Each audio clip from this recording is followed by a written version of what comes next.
फरवरी 2007 में पहली consumer court भी बन गई और उसमें सबसे पहला केस भी मैंने दायर किया और पाकिस्तान की सबसे बड़ी कंपनी के खिलाफ किया और जीता।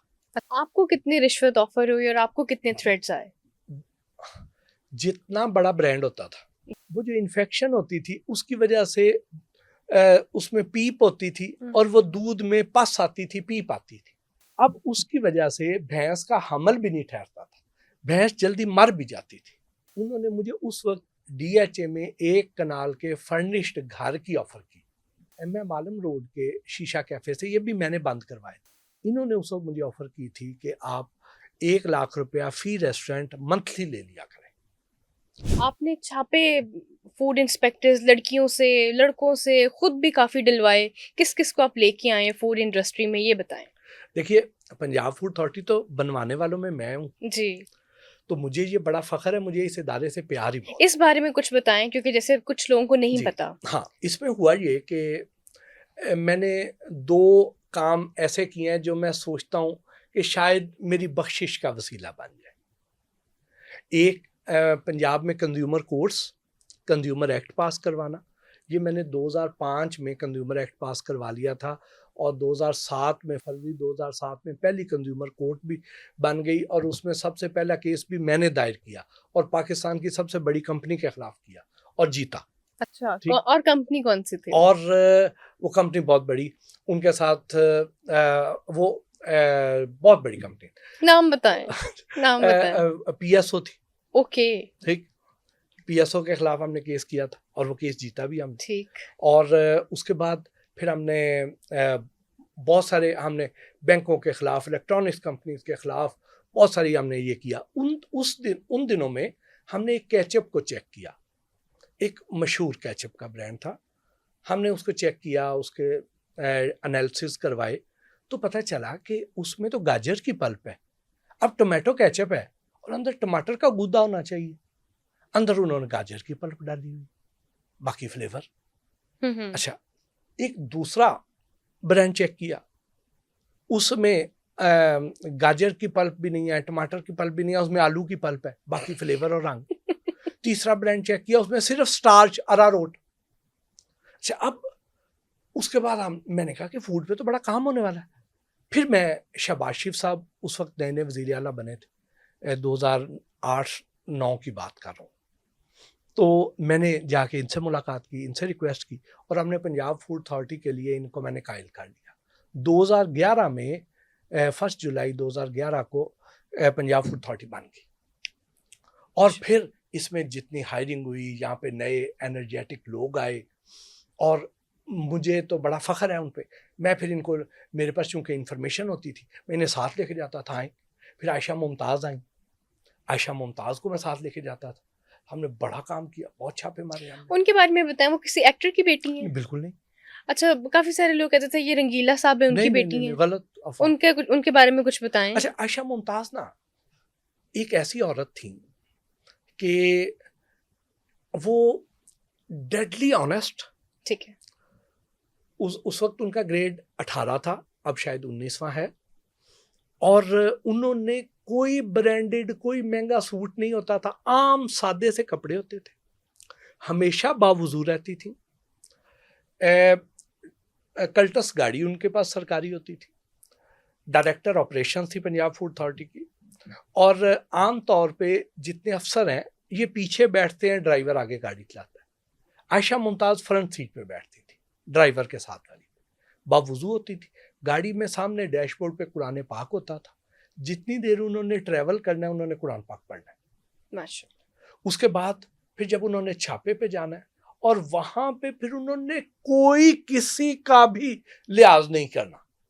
वहां पे उनके अपने अफसरों के फोन भी आ जाएंगे ना, तो वो आयशा मुमताज ने फोन नहीं सुनने, उखेड़ देनी है हर जी। चीज। उन्होंने उसके बाद किसी का लिहाज नहीं करना, ना वो किसी का दबाव लेती, ना ही वो किसी के साथ रियायत करती थी और ना ही वो किसी से कोई रिश्वत ले लें, सवाल ही पैदा नहीं होता था। मुझे उनके कई बार उनके घर जाने का इत्तेफाक हुआ, आम सादा सा फर्नीचर जो एक लोअर मिडिल क्लास के घर में है, उस तरह के उनके सोफे होते थे, कोई कारपेटिंग नहीं, दीवारें भी सादी, बिल्कुल बहुत सादा रहन सहन उनका। उन्होंने अपनी ज़रूरियात को बड़ा महदूद रखा हुआ था।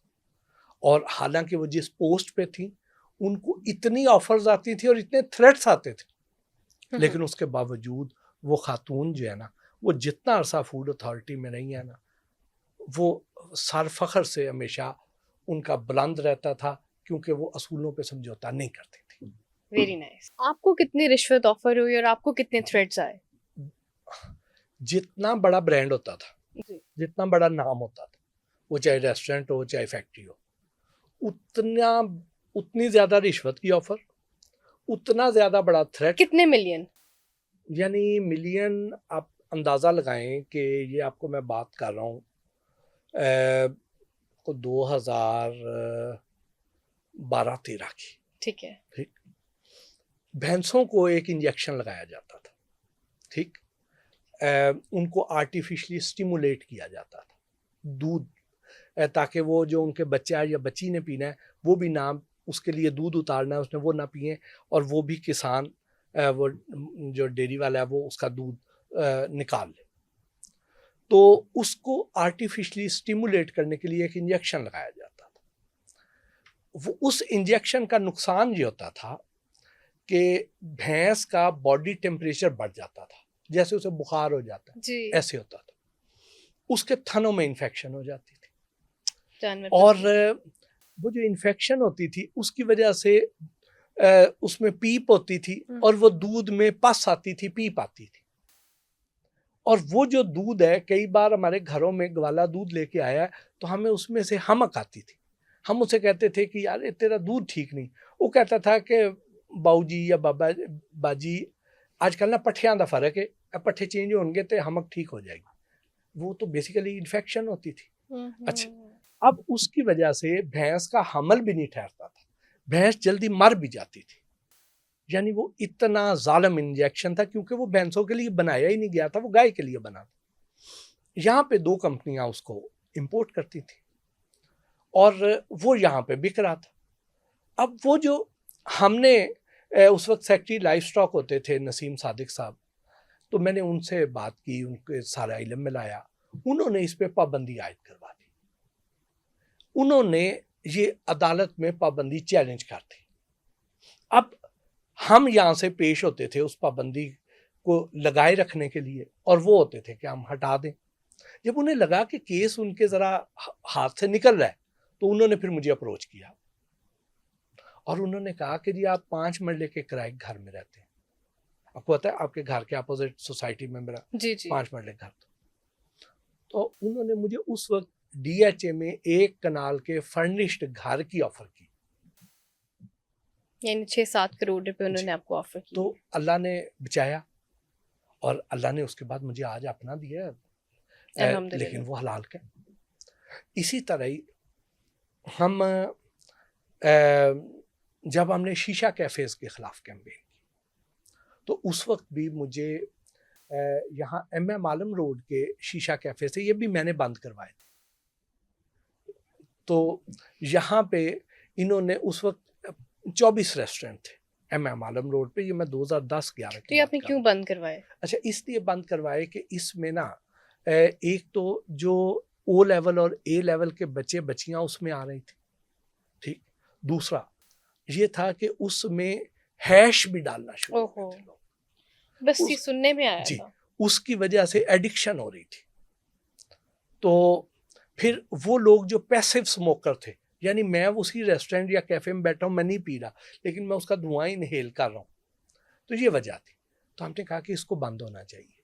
हमने वो बंद जब करने की कैंपेन की, मैंने लिबर्टी चौक पे मुजाहरा किया, मैंने हुसैन चौक से लेकर मिनी मार्केट तक मैंने एक वॉक की, मैंने जेल रोड पर वॉक्स की, मैंने गवर्नमेंट को अपील की, और उसके बाद इस पर पाबंदी आयद हुई कि अगर आपने ये करना है तो फिर आप ओपन एयर में करें या इसके SOPs बनाएं, और हमने यहाँ पे सारे इंडोर जो है ये बंद करवा दिए थे।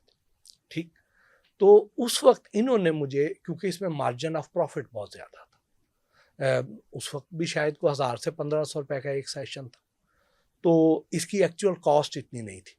इन्होंने उस वक्त मुझे ऑफर की थी कि आप 1 लाख रुपया फी रेस्टोरेंट मंथली ले लिया करें। और वो तकरीबन 24 लाख रुपए मंथली बनती थी मुझे, जो आती रहनी थी। और ये वो दौर था कि जब मेरे पास मार्गला कार होती थी 1993 मॉडल की, 17 साल पुरानी पुरानी खटारा गाड़ी। उसको मैं राउंड अबाउट पे जाता था ना, ऐसे चलाता था तो उसका इधर वाला दरवाज़ा खुद ही खुल जाता था। मैं ऐसे करता था तो उसका इधर वाला दरवाज़ा खुल जाता था। उस वक्त मुझे इसमें 3 सिविक मिल जानी थी, तो मैंने कहा नहीं, मैंने नहीं लेनी। तो वो अल्लाह के फजल से हमने पाबंदी लगवाई। उसके बाद फिर एक ऑक्सीजन शॉर्ट्स की एक बीमारी आई थी। हाँ जी। ठीक, अब वो ऑक्सीजन शॉर्ट्स क्या थे? आप मैच देख रही हैं, उस मैच में किसी को चोट लग जाती है, फिजियो आता है, वो उस घुटने पर, उस जोड़ पर स्प्रे करता है और उसके बाद प्लेयर दोबारा खेलना शुरू हो जाता है। वो क्या होता है कि वो सुन्न हो जाती है जगह, ऐसे ही जी। उसमें एथिलीन गैस होती है। ठीक है। ये लोग क्या करते थे ऑक्सीजन शॉर्ट्स वाले, ये एक सिलेंडर बनाते थे, जैसे ये एक सिलेंडर है, बल्कि ये सिलेंडर है एक, ये उसके साथ पाइप जा रहा है। ये जो सिलेंडर है, इस सिलेंडर में वो 60-40 की रेशो से 40% वो एथिलीन है और 60% इसमें ऑक्सीजन है, इस कंपोजिशन का सिलेंडर तैयार करवाया। और यह पाइप जा रहा है और इस पाइप में यहाँ पर एक छोटी बॉटल लगा दी है। अब उसमें कोई फ्लेवर है, अब वो जो फ्लेवर है वो कोई भी हो सकता है, बेरी फ्लेवर भी हो सकता है, ऑरेंज भी हो सकता है, लेमन भी हो सकता है, स्ट्रॉबेरी, कोई भी और फ्रूट फ्लेवर होगा। ठीक, अब वो यहाँ से निकलेगी, सारी ये थोड़ा सा फ्लेवर लेगी और ये जो है ना, मास्क हम ऊपर लगा के इसको इनहेल करेंगे कोई 1-1.5 मिनट।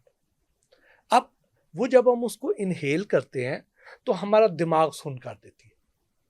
जैसे ही दिमाग सुन होता है तो इंसान को ऐसे लगता है मैं हवाओं में उड़ाऊं, और वो उछलता है, कूदता है, नाचता है, लिपटता है। तो यहाँ पे मुख्तलिफ स्टूडेंट्स और दूसरे लोग आते थे, वो अपनी क्लास फेलोज को, अपनी साथी लड़कियों को लेके आते थे और उनको वो ऑक्सीजन शॉट्स लगवा देते थे। अब वो ऑक्सीजन शॉट्स उनको लगने हैं, उसके बाद लड़की को तो अपना होश ही नहीं है, वो अगर उनसे लिपट रही है, वो कर रही है, तो वो उनके अपने चस्के पूरे होते थे। और इसका नुकसान ये था कि कई दफ़ा इसकी ओवरडोजेज से लोग कोमे में चले गए। तो फिर मैं उन दिनों कैबिनेट कमेटी फॉर प्राइस का मेंबर था, फिर मैंने वहाँ पे ये इशू रेज किया, फिर हमने ये ऑक्सीजन शॉट्स भी बंद करवाए।